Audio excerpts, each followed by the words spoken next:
वृत्तीय, आपको जो क्वेश्चन है वो आपके आंसर में आ जाएगा, यहाँ पर आप देख सकते हैं। एक लंब वृत्तीय शंकु की ऊंचाई तथा आधार का व्यास। अगर इस तरीके का क्वेश्चन आ जाए तो सबसे पहले एक डायग्राम बना लो, छोटा सा, जगह ज्यादा जाएगी नहीं इसमें, ठीक है ना। ये आपका एक लंब वृत्तीय शंकु हो गया, इसके जो आधार का सॉरी इसकी जो ऊंचाई दी गई है वो कितनी दी गई है आपको 48 सेंटीमीटर, और इसका जो व्यास दिया गया है वो कितना दिया गया है 28 सेंटीमीटर, ठीक है ना। अब जब व्यास हमें d बराबर दिया गया है 28 सेंटीमीटर, तो हमारी त्रिज्या कितनी हो जाएगी, व्यास की आधी होती है, और हाइट कितनी हो जाएगी 48 सेंटीमीटर, ये आपको दी गई है, ठीक है ना।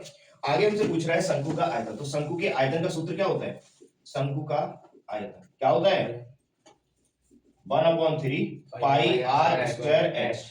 1/3 पाई की वैल्यू 22/7 ले लीजिए। जब दी ना जाए, देखिए पहले मतलब कुछ क्वेश्चंस में आपको क्या करना होगा, इसके अकॉर्डिंग करना है r और h के। अगर r और h का ऐसा मान दिया गया है जो 7 से डिविजिबल है, मतलब 7 से कट रहा है, तो बड़ा आराम से आप 22/7 ले लो, नहीं तो पॉइंट वाला ले लेना, ठीक है ना। जनरली आप 22/7 का ही यूज करेंगे। r की वैल्यू कितनी है, ये रखी हुई है 14, तो 14 गुणा 14 दोबारा आ जाएगा। h की वैल्यू है 48, 2 से ये कितनी बार 11 बार, तो 1.3 और ये हो गया आपका 2, 1/3 है, इनका गुणा करोगे तो कितना हो जाएगा, और सॉरी 1/3 है, यहाँ पे 1/3 है, तो ये 3 से कितनी बार 16 48, ठीक है। आप गुणा करके आंसर निकाल लेंगे आप लोग सेंटीमीटर क्यूब। ये मात्रक लिखना ना भूलना, वरना आधा नंबर कट कर दिया जाएगा, ठीक है। मात्रक लिखना बहुत जरूरी है। आंसर निकल आएगा, मल्टीप्लाई क्या होगा 22 into 2 into 14 into 16, कैलकुलेट करके आंसर आप लोगों को निकालना है। सेकेंड नंबर खा नंबर क्वेश्चन क्या कह रहा है, ये कह रहा है कि अभाज्य गुणनखंड विधि द्वारा 96 और 404 का HCF ज्ञात कीजिए। 96 आपके पास एक नंबर है और एक नंबर है आपके पास 404, दोनों के फैक्टराइज की, दोनों को फैक्टराइज कीजिए। 2 से कट करेंगे तो कितना टाइम कटेगा, ये 48, फिर 2 से कट करेंगे तो 24, और फिर 2 से कट करेंगे तो 12, और फिर 2 से कट करेंगे तो 6, और फिर 2 से कट करेंगे तो 3, और फिर 3 से कट करेंगे तो 1, एंड देन इससे कट करेंगे तो क्या हो जाएगा, ये 2 से कटा 2 0 2, और फिर 2 से कटा तो 1 0 1। अब ये किसी से डिविजिबल नहीं है तो ये 1 0 1 से ही होगा, ठीक है ना। 101 किसी से डिविजिबल होता है, ठीक है। तो यहाँ पर हमें हमारे जो 96 के फैक्टर आगे वो क्या है, 2 कितनी बार आया 1 2 3 4 5, तो 2 की घात 5 और गुणा 3, और 404 के जो फैक्टर आए वो क्या आए हैं आपके 2 की पावर 2 into 101। HCF की अगर बात करें तो क्या होगा HCF दोनों में कॉमन क्या आ रहा है 2, और घात में क्या देखते हैं कम घात वाली, तो घात कम कहां पे है 2 की 2, तो कितना हो गया 4। और अगर एलसीएम की बात कर जाए तो एलसीएम क्या होगा, कोई चीज छूटनी नहीं चाहिए, यानी 2 आ रहा है लिख लिया, 3 आ रहा है लिख लिया, और 101 भी आ रहा है। एलसीएम में घात में जिसकी बात करते हैं हाईएस्ट पावर की बात करते हैं, तो हाईएस्ट पावर क्या है 5 है 2 की, और 3 की 1 है, और 101 की भी 1 है, तो ये आपका एलसीएम आ जाएगा। क्लियर है। एलसीएम की बात करेंगे तो क्या होगा, हमेशा हाईएस्ट पावर आएगी, कोई भी चीज छूटना नहीं चाहिए। एचसीएफ की बात करेंगे तो हमेशा क्या आएगा लोएस्ट पावर, कॉमन देखना है पहले, और कॉमन में फिर जो लोएस्ट पावर होगी वो ले। क्लियर है। चलिए नेक्स्ट आपका क्या है गा नंबर। गा में कह रहा है कि बिंदुओं -1,7 और 4,3 को मिलाने वाले रेखाखंड को 2:3 के अनुपात में विभाजित करने वाले बिंदु के निर्देशांक ज्ञात कीजिए। ये एक रेखा है, इसके बिंदु के निर्देशांक दिए गए हैं -1,7 और इसके दिए गए हैं 4,-3, और यहां पर कोई बिंदु है जो इसे 2:3 में विभाजित कर रहा है। तो आपके पास m1 क्या हो गया 2, m2 क्या हो गया 3, x1 y1 क्या हो गया, वो हो गया आपका -1,7, और x2 y2 क्या हो गया 4,-3, और ये निर्देशांक आपको निकालने हैं x, y। ये p बिंदु मान लीजिए, ये a और b। तो ध्यान से देखिए इसके फॉर्मूला क्या होता है x, y, यानी कि हम ऐसे लिख सकते हैं इसे p बिंदु के निर्देशांक, p बिंदु के निर्देशांक। तो क्या होता है भाई, जब आपको x1 y1 x2 y2 और m1 m2 दिया जाए तो x के लिए क्या होता है x1 या x2 m1 plus m2 x1 upon m1 plus m2, और y के लिए same m1 y2 plus m2 y1 और अपॉन में m1 प्लस m2। कुछ कंडीशन में क्या होता है, कभी कभार हम भूल जाते हैं कि ये पहले लिखें या ये पहले लिखें, तो उससे कोई फर्क नहीं पड़ता है, आप चाहे इसे पहले लिख दीजिए और इसे बाद में लिख दीजिए, लेकिन इनका जो प्रोडक्ट है यानी x2 के साथ m1 ही आना चाहिए और m2 के साथ x1 ही आना चाहिए। इसी तरीके से m1 के साथ y1 ही आना चाहिए और y1 के साथ m2 ही आना चाहिए। ठीक है ना, इस चीज को विशेष ध्यान रखेंगे।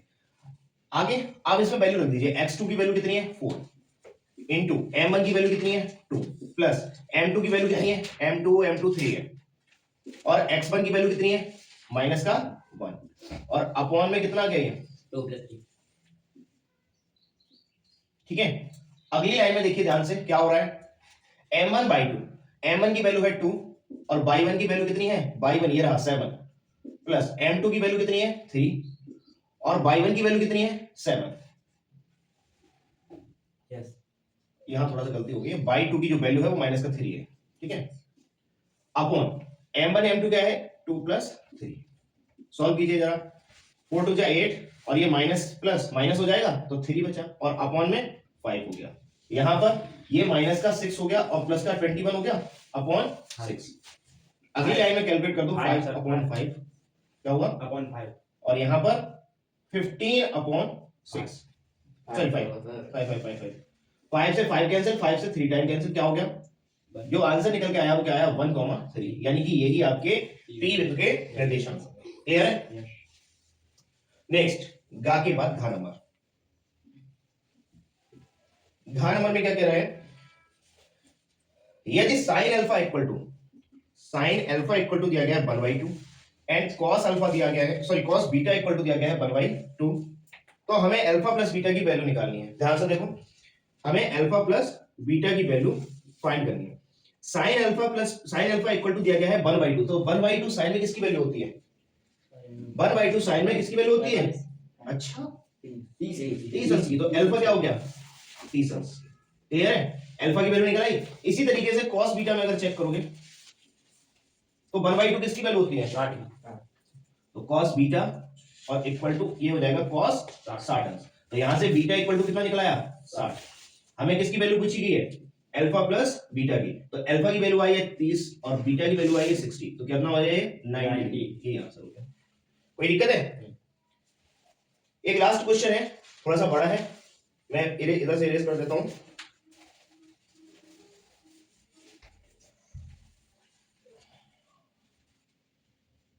सॉल्व आपको खुद से करना है। हाँ, यहां से तरीका बता रहा हूं मैं, आपको दोबारा से सॉल्व करने हैं सारे क्वेश्चन।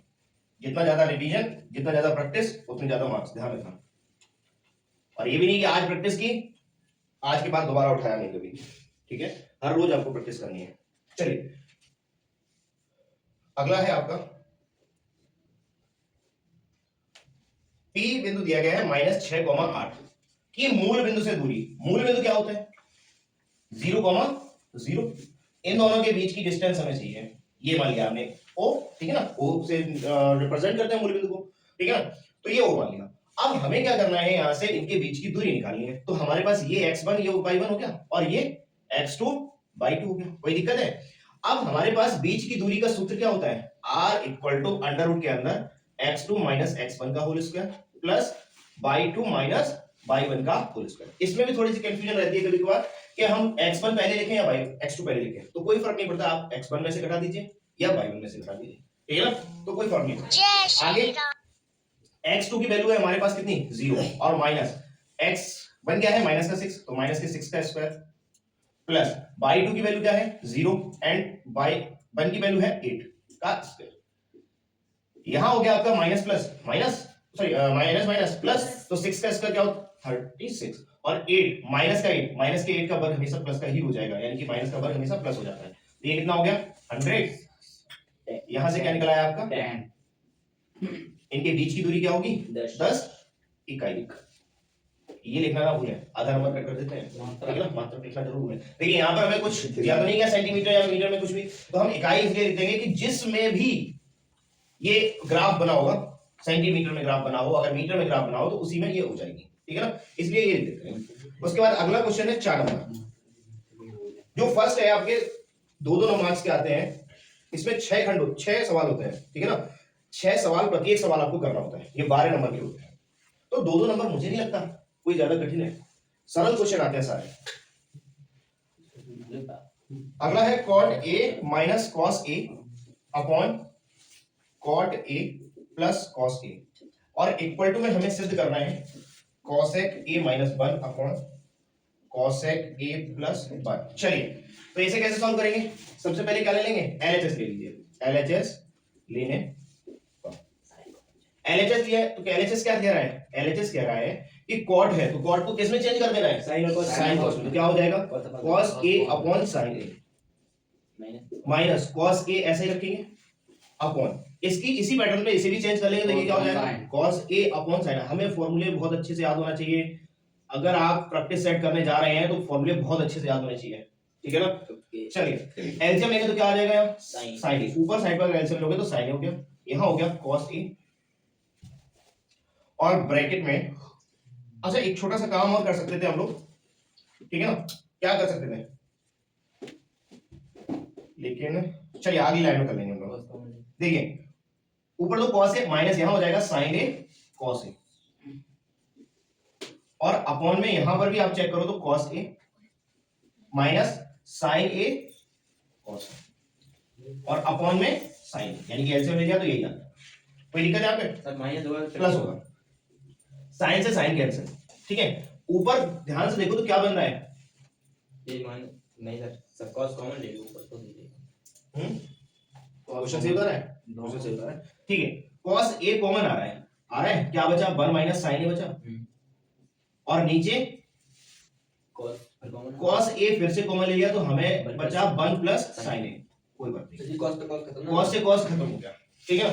अगली लाइन में ध्यान दीजिए, हमें आंसर किस में लाना है? कॉसेक में, लेकिन हमारे पास किस में आया? साइन में, तो साइन को कॉसेक में चेंज करते हैं तो क्या होता है? उल्टा। तो क्या हो जाएगा? ये 1 माइनस 1 अपॉन कॉसेक ए, और अपॉन में यहां भी 1 प्लस 1 अपॉन कॉसेक ए। फिर से एलसीएम ले लीजिए, एलसीएम लेंगे तो क्या हो जाएगा? अपॉन कॉसेक ए, कॉसेक ए, और ऊपर हो जाएगा कॉसेक ए माइनस 1, और अपॉन नीचे 1 प्लस कॉसेक ए हो जाएगा, सॉरी कॉसेक ए प्लस 1 हो जाएगा, कॉसेक ए प्लस 1, और अपॉन में कॉसेक ए। कॉसेक ए से कॉसेक ए खत्म हो गया तो क्या बचा? Cosec A minus 1 upon cosec A plus 1। यही हमें प्रूफ करना था, ठीक है ना? ये आंसर है, ठीक है ना? चलिए अगला क्वेश्चन कह रहा है आपसे, सेकंड नंबर स्टार्ट होगा यहां से, इन्हीं 5 खंडों को हल कीजिए। 6 खंड आपको दिए जाएंगे, 4-4 मार्क्स के होंगे, सारे क्वेश्चन जो है 4-4 मार्क्स के होंगे, उनमें से आपको कोई 4-5 क्वेश्चन करने हैं 6 में से। तो मैं यहाँ पूरे करा रहा हूँ, ठीक है ना? मैं यहाँ सारे करा रहा हूँ, आप लोग जब एग्जाम देंगे उस समय आपको कितने करने? केवल 5 क्वेश्चन करने हैं 6 में से, ठीक है? चलिए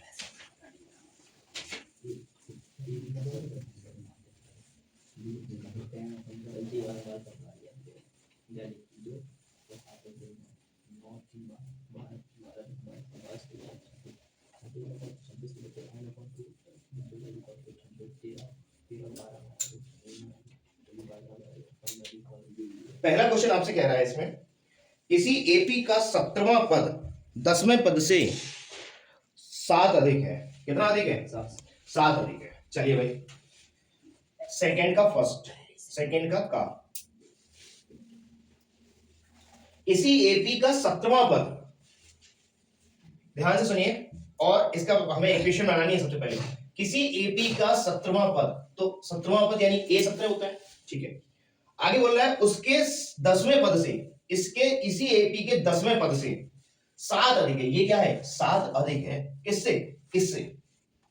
ठीक है ना? 17वां पद 10वें पद से 7 अधिक है, हम दोनों को बराबर कर रहे हैं। ये अभी 7 बड़ा है, जैसे मान लीजिएगा आपके पास 2 नंबर है, ये बोल रहा है कि ये 17 है और ये 10 है, तो ये 10 7 इससे अधिक है, और हम अगर दोनों को बराबर करें तो इसमें 7 जोड़ दें, जोड़ देना। चलिए तो इसमें हम क्या करते हैं? 7 ऐड कर देते हैं। 17वां पद 10वें पद से 7 अधिक था, तो हमने दोनों को बराबर करने के लिए क्या कर दिया? जो छोटा था उसमें 7 ऐड कर दिया। अब a 17 होता क्या है? a 17 क्या होता है? a plus 17 minus 1 into D होता है, यानी कि ये क्या बन गया आपका? a plus 16d। और a 10 क्या होता है?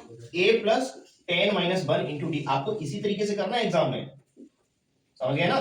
90। अब आपको यहां से वैल्यू उठा के रख देनी है यहाँ पे, तो a plus 16d equal to क्या हो जाएगा? a 10 की वैल्यू है a प्लस 9d और प्लस का 7। कोई दिक्कत है? सिर्फ वैल्यू पुट कर दी, यहां से वैल्यू उठा के यहां पर पुट कर दो, रख दी। यहां से आपको क्या हो गया, ए से ए कट गया। आप देखिए जरा, अगर इस लाइन में ना काटे तो हम थोड़ा सा और सॉल्व करते हैं, उसके बाद आगे काटते हैं, क्योंकि यहां काटने से फिर थोड़ा सा कंफ्यूजन क्रिएट हो जाएगी। माइनस ए और माइनस का 90 इक्वल टू 7। अब ए से ए कैंसिल हो गया, ठीक है।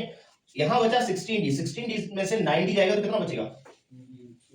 16 में से 9 7d। d इक्वल टू क्या हो जाएगा? 7/7, यानी कि ये क्या हो गया? 1। d की वैल्यू क्या आ गई? 1। नेक्स्ट, d की वैल्यू पता हो गई, a की वैल्यू निकालिए। इसे उठा के कहां रखते हैं? समीकरण फर्स्ट, यहां समीकरण फर्स्ट में रख दीजिए। हमसे पूछा क्या गया है? ये देखिए, सामान्यतः ही पूछा गया है, बस आंसर हो गया। 4 नंबर का क्वेश्चन है, ठीक है ना? 4। और ये एक चीज को विशेष ध्यान रखेंगे, जितना हमसे क्वेश्चन में पूछा जाए उतना ही करना है, आगे नहीं बढ़ना है, ठीक है ना? जितना हमसे क्वेश्चन में पूछा गया है उतना ही करना है, ठीक है? आगे बिल्कुल भी नहीं करना है। चलिए भाई, हाँ नंबर अगला हमसे कह रहा है कि समीकरण √2x² प्लस 7x और प्लस का 5√2 इक्वल टू 0 के मूल ज्ञात कीजिए। मूल ज्ञात करना है मतलब x की वैल्यूज निकालनी है। तो भाई यहां पर क्या करोगे? मूल ज्ञात करने का मतलब होता है x की वैल्यूज निकालनी है, यानी कि इसके फैक्टर करने हैं। तो फैक्टर कैसे करेंगे? इसका मल्टीप्लाई x² के गुणांक के साथ करेंगे। तो कितना हो जाएगा गुणांक के साथ? 5√2 इंटू √2। तो ये कितना हो गया? 5 इंटू 2 हो गया, ये 10। 10 के फैक्टर कीजिए, ऐड करने पर क्या आना चाहिए? 7 आना चाहिए। तो क्या हो जाएगा? 5 प्लस 2 इक्वल टू 7 हो रहा है। चलिए भाई, इसके फैक्टर हो गए √2x²। यहां 7 की जगह क्या लिख सकते हैं? 5 प्लस 2 लिख देंगे, x और प्लस का 5√2 इक्वल टू 0। यहां √2x² और प्लस का 5x और प्लस का 2x और प्लस का 5√2 इक्वल टू 0। अब इनमें से हमें कॉमन लेना है। क्या लेना है? इनमें से हमें कॉमन लेना है। तो देखिए, यहां से कुछ कॉमन मिल रहा है, केवल x मिल रहा है और कुछ नहीं मिल रहा है। तो क्या बचा यहां पर? √2x और प्लस का 5 बचा है, ठीक है। अब इसमें क्या निकालोगे? तो इसमें मैंने आपको बताया था, आंख बंद कीजिए और क्या कीजिए यहां पे? √2x और प्लस का 5 कर दीजिए। अब बचा क्या है यहां पे? यहां 2 था, √2 लिख दिया, तो एक √2 बचा होगा। भाई 2 को हम क्या लिख सकते हैं? 2 इक्वल टू √2 इंटू √2 होता है। तो एक √2 तो आपने यहां लिख दिया, तो एक √2 यहां से बचा, यानी कि इसमें से बचा, और एक √2 यहां से बचा, यानी कि √2 आपका क्या आ रहा है? कॉमन आ रहा है। तो क्या लिख देंगे यहां पे? √2। क्लियर है? बाकी इसका सॉल्यूशन मैंने कराया हुआ है पहले से भी। तो यहां से आपका बचा √2x प्लस का 5 और यहां हो गया x प्लस √2 इक्वल टू 0। तो यहां से आपको √2x प्लस 5 इक्वल टू 0 एक बार कर देना है, और एक बार कर देना है आपको x प्लस √2 इक्वल टू 0। तो यहां से आपका √2x इक्वल टू 5 को उधर ले जाएंगे तो माइनस का 5 हो जाएगा, और x इक्वल टू हो गया माइनस का 5 अपॉन √2। इसी तरीके से यहां से हो जाएगा x इक्वल टू माइनस का √2। आपके x की दो वैल्यूज निकली हैं, एक माइनस का 5 अपॉन √2 और एक माइनस का √2। यही आपकी मूल, इस समीकरण के मूल है। 4 नंबर में, छोटा ही क्वेश्चन है, 4 नंबर के अकॉर्डिंग, ठीक है ना? चलिए, गा नंबर थोड़ा सा ध्यान देंगे, त्रिभुज वाली एक्सरसाइज से लिया गया है। एक त्रिभुज एबीसीडी की भुजा बीसी पर डी एक बिंदु इस प्रकार है। चलिए लिख लेते हैं पहले हम लोग, त्रिभुज बना ही लेते हैं। ये ए है, ये बी है और ये सी है। क्या कह रहे हैं?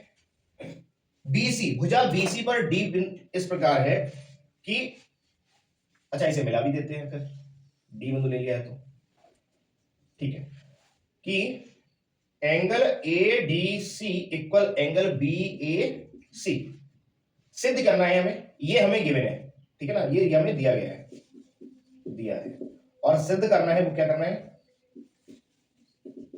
वो हमें क्या सिद्ध करना है? सी ए का स्क्वायर बराबर C B into C D. बहुत सरल सवाल है, बहुत अच्छा सवाल है, ठीक है। चलिए ध्यान देंगे यहां पे कैसे आप प्रूफ कर पाएंगे। हमें यहां पर त्रिभुज की समरूपता की विधियां, जो हमें एंगल दिया गया है वो ये वाला एंगल इसके इक्वल दिया गया है, ठीक है ना? एडीसी, सॉरी ये वाला दिया गया एडीसी, एडीसी किसके दिया गया है? बी ए सी, इस बारे पूरे एंगल के इक्वल दिया गया है। तो हम लेंगे त्रिभुज ए डी सी ADC और ABAC, इन दोनों त्रिभुजों को ABC पूरा ले लेंगे और ये वाला आधा ले लेंगे जिसका एंगल हमें दिया गया है। तो ध्यान देंगे, सबसे पहले तो हम यही लिख देंगे कि इन दोनों त्रिभुजों में यही दोनों एंगल इक्वल है। क्लियर है? ये हमें क्या है, दिया गया है। और अगर आप ध्यान से देखिए तो ये वाला एंगल दोनों त्रिभुजों में कैसा है, उभयनिष्ठ है। ट्रायंगल ABC में भी आ रहा है ये वाला और ADC में भी आ रहा है, तो angle C equal angle C, ये क्या हो जाएगा, उभयनिष्ठ। कैसा हो जाएगा, उभयनिष्ठ। कोई दिक्कत यहां पे? चलिए, हमने दो एंगल इक्वल कर लिए, तो यानी कि AA नियम से AA नियम से। अब समरूपता लिखने के लिए हमें बहुत ध्यान देना पड़ेगा, हम किस तरीके से लिखेंगे। इसमें एंगल D और इस वाले में एंगल A इक्वल है, ठीक है ना। फिर उसके बाद यहां पर एंगल C और इस वाले में भी एंगल C इक्वल है। अब बचा कौन सा, इस वाले में बचा तो A और इस वाले में बचा तो B, ये दोनों समरूपता हो गई। इसका मीन्स ये है, हम इसे सीक्वेंस से लिखेंगे। अगर आप सीक्वेंस से नहीं लिखेंगे, आपने एकदम कर दिया कि ABC समरूप है ADC के, तो गलत हो जाएगा। इसलिए हमें सिस्टमेटिक चलना है। कैसे, हमें पता है कि ये वाला एंगल इसके इक्वल है, तो पहले यही वाले कॉर्नर को लिखेंगे A और D, A लिख दिया और D लिख दिया, ठीक। दूसरे नंबर पे C दोनों में कॉमन है, ठीक है, तो C था तो दोनों में हमने C लिख दिया। और तीसरे नंबर पे छोटे वाले त्रिभुज में ये एंगल रह रहा है A और बड़े वाले त्रिभुज में ये वाला शीर्ष रह रहा है, तो इसे लिख दिया, ठीक है ना। अब ये समरूप हुए, क्लियर है, इस तरीके से ये समरूप हुए। अब ध्यान देंगे, हमें जो प्रूफ करना है वो ये लाइंस के थ्रू प्रूफ करना है। अगर हम ये समरूप है तो इनकी संगत भुजाओं का अनुपात भी कैसा होगा, समानुपात में होगा। तो यहां से आप चेक कीजिए, सबसे पहले हम चेक करेंगे कि छोटे वाले त्रिभुज में ऊपर हम छोटे वाले को लिखेंगे और नीचे बड़े वाले को लिखेंगे। तो छोटे वाले त्रिभुज में एंगल D के सामने कौन सी रेखा आ रही है, AC बटे, अब तक लिख देंगे यहां पे, ठीक है, AC इसके सामने है। अब D के बराबर कौन सा था, A वाला, तो A के सामने बड़े त्रिभुज में कौन सी भुजा आ रही है, BC इक्वल। फिर इसी के अकॉर्डिंग एंगल C इक्वल था, तो एंगल C में छोटे वाले त्रिभुज के सामने कौन सी भुजा आ रही है, AD, और बड़े वाले त्रिभुज के सामने, तो बड़े वाले त्रिभुज में कौन सी भुजा आ रही है, AB इक्वल। बचा हुआ इस वाले त्रिभुज में कौन सी भुजा बची है, DC, और बटे बड़े वाले त्रिभुज में कौन सी भुजा बची है, बड़े वाले त्रिभुज में कौन सी भुजा बची है, AC। कोई दिक्कत यहां पे? ध्यान दो, हमें क्या क्या लाना है, AC लाना है, AC है, और क्या लाना है, BD और BC और CD। तो BC ये रहा और CD ये रहा, तो बीच वाले को हम हटा दें, इसे हटा दें, केवल इन दोनों को लिख दे, AC बटे BC बराबर DC बटे AC। इसका यहां मल्टीप्लाई कर दीजिए, इसका यहां मल्टीप्लाई कर दीजिए, तो AC स्क्वायर इक्वल टू हो जाएगा BC इंटू DC। यही आपका प्रूफ। कोई दिक्कत है? AC और CA इसे उल्टा लिखोगे तो कोई फर्क नहीं पड़ेगा, ठीक है ना। यही हमें लाना था CA, ठीक है, हो गया। कोई दिक्कत यहाँ पे? 4 नंबर में क्वेश्चन है। विशेष हमें ध्यान रखना है कि थ्योरम्स हमें सारी क्लियर होनी चाहिए। अगर थ्योरम्स नहीं पता है, प्रमेय नहीं पता है, रूल्स नहीं पता है समरूपता के, तो हम क्वेश्चन को नहीं कर पाएंगे, ठीक है ना। बाकी आपके पास ऑप्शन और भी है, ठीक है ना, आपके पास और भी ऑप्शन है। नंबर कह रहा है एक चतुर्भुज ABCD किसी वृत्त के परिगत खींचा गया है, ठीक है ना, किसी वृत्त के परिगत खींचा गया है, सिद्ध कीजिए AB इक्वल CD। और देखो अंतर्गत और परिगत में मैंने अंतर बताया था, AB प्लस CD है सर, अंदर फिर बाहर। हाँ, क्या होता था, अंतर्गत मतलब अंदर साइड पे, और परिगत मतलब बाहर साइड पे। सर कोई तो चक्री चतुर्भुज होता है, अंदर साइड पे, अंदर वाला, उसके चारों शीर्ष सर्कमफ्रेंसेस पे टच करनी चाहिए। टच। घ नंबर आपका क्या कह रहा है, पहले हमें जो दिया गया है उसके अकॉर्डिंग डायग्राम बना लेते हैं बढ़िया से। ये एक सर्कल है और इसके परिगत एक वृत्त खींचा गया है, सॉरी एक चतुर्भुज खींचा गया है। ध्यान दीजिए, इस चतुर्भुज का नाम हमने दे दिया ABCD। ये वृत्त का केंद्र है। हमसे कह रहा है कि सिद्ध करना है, 2 मिनट ले, सिद्ध करो क्या AB plus CD equal AD plus BC। ये हमसे सिद्ध करवाना है। चलिए भाई बहुत तेजी से सिद्ध कर देते हैं। AB मतलब ये वाली, प्लस CD ये वाली, AD ये वाली और BC ये वाली, इन दोनों का सम इन दोनों के सम के इक्वल हमें सिद्ध करना है। तो ध्यान से देखेंगे क्या, हमने इसे दे दिया पी क्यू आर एस, जहां पर टच हो रहा है वहां पर हमने ले लिया पी क्यू आर एस। चलिए सॉल्यूशन ध्यान से देखेंगे तो हमें एक रूल पता है कि अगर वृत्त के बाहर कोई बिंदु है उससे अगर दो स्पर्श रेखाएं खींची जाएं तो वो दोनों कैसी होती हैं? इक्वल होती है कि नहीं? अरे भाई होती है। Yes sir. अगर दो किसी एक ही बिंदु से, ये मैं डायग्राम बना देता हूं यहां पर छोटा सा, ये एक बिंदु है, यहां पर एक बाहर बिंदु ले लिया, अगर इससे दो स्पर्श रेखाएं खींची जाएं तो ये दोनों आपस में कैसी होंगी? इक्वल, ठीक है ना? तो इसी रूल पर हम लिखेंगे एपी इक्वल एएस। यहां एक बार लिख दीजिए, ठीक है ना? उसके बाद हर बार नहीं लिखनी पड़ेगी। बाह्य बिंदु से